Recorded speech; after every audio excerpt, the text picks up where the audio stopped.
வணக்கம். கலாம் ஆண்டு 5 நாள் 36 செவ்வாய்க்கிழமை நவம்பர் 19, 2024. இன்றைய நம்பிக்கை செய்திகள்.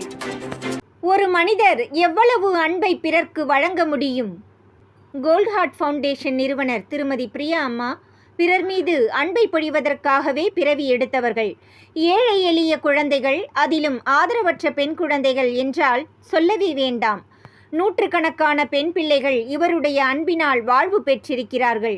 ஆயிரக்கணக்கான பிள்ளைகள் இவரது அன்பை சுவைத்திருக்கிறார்கள். வணக்கத்துக்குரிய பிரியா அம்மா தம்பதியரின் 27வது திருமண நாளில் அவர்களுக்கு வாழ்த்துக்களை தெரிவித்துக் கொள்வதோடு இன்றைய நம்பிக்கை செய்திகள் தொடர்கின்றன. புதுச்சேரி ராஜீவ்காந்தி பஞ்சாயத்து ராஜ் சங்கதன் புதுச்சேரி பிரதேச காங்கிரஸ் கமிட்டி நடத்தும் பயிற்சி வகுப்பில் உள்ளாட்சி அரசாங்கம் மூலம் உள்ளூர் ஜனநாயகமும் உள்ளூர் வளர்ச்சியும் என்பது பற்றி பேராசிரியர் பழனித்துறை ஐயா, கிராமக்கள பொறுப்பாளர் ஸ்ரீதர் பச்சையப்பன், நல்லூர் வட்டம் பேசுகிறார்கள்.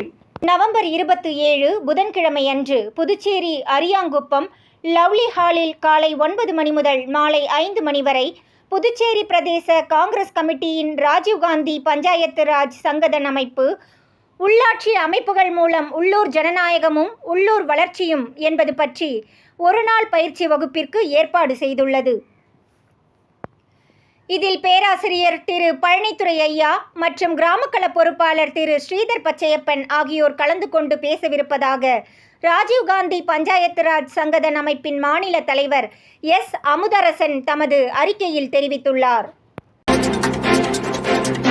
வெறும் 20 ரூபாய் போஸ்ட் ஆஃபீஸில் ஒரு ஆக்சிடென்ட் இன்சூரன்ஸ் பிளான்.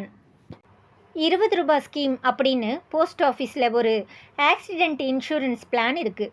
இது பேர் பிரதான் மந்திரி சுரக்ஷா பீமா யோஜனா. 18 வயசுலேருந்து 70 வயசு உள்ள இந்தியர்கள் எல்லாருமே இந்த ஸ்கீமில் என்ரோல் பண்ணிக்கலாம்.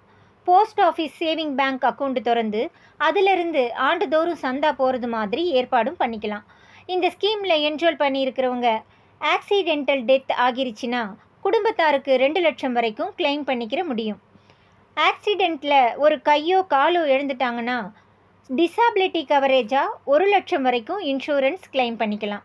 தினக்கூலி, வாரக்கூலி அப்படின்னு போகிற தொழிலாளர்கள் உட்பட 30 கோடி பேர் இந்த ஸ்கீமில் சப்ஸ்கிரைப் பண்ணியிருக்காங்க. இது வரைக்கும் 1.25 கோடி பேர் கூட இதில் கிளைம் பண்ணியிருக்காங்க. இந்தியாவில் பார்த்தீங்கன்னா ரோடு ஆக்சிடெண்ட்டில் மட்டுமே ஒரு ஆண்டுக்கு 1.5 லட்சம் பேர் உயிரிழக்கிறாங்க. இதில் தமிழ்நாடு தான் நம்பர் 1 ஸ்பாட்டில் இருக்குது. அதனால் இது வரைக்கும் இந்த ஆக்சிடெண்ட் பாலிசி எடுக்கலை அப்படின்னா இனிமே இதை பயன்படுத்திக்கலாம்.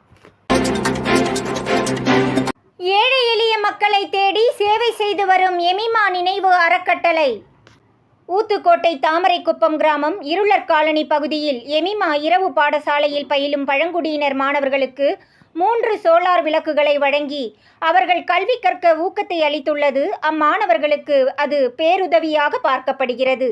எமிமா அறக்கட்டளை எஸ்தர் அவர்களுக்கு நம்பிக்கை செய்தியின் பாராட்டுக்கள்.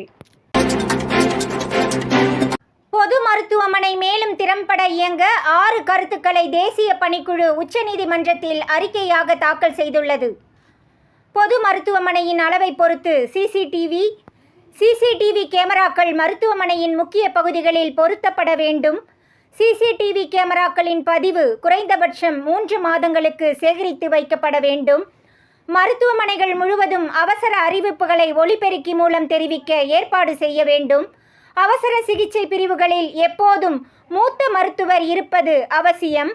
மருத்துவமனைகளில் பாழடைந்த கட்டிடங்கள் இருக்கக்கூடாது. பெண் மருத்துவர் கொல்லப்பட்ட விவகாரத்தில் உச்சநீதிமன்றத்தில் தேசிய பணிக்குழு அறிக்கை தாக்கல் செய்துள்ளது என்ற தகவலை இளைஞர் களத்திலிருந்து திரு தனுஷ் தெரிவிக்கிறார். நம்பிக்கை செய்திகளுக்காக சென்னையிலிருந்து தயாநிதி. இத்துடன் இன்றைய நம்பிக்கை செய்திகள் நிறைவடைந்தன.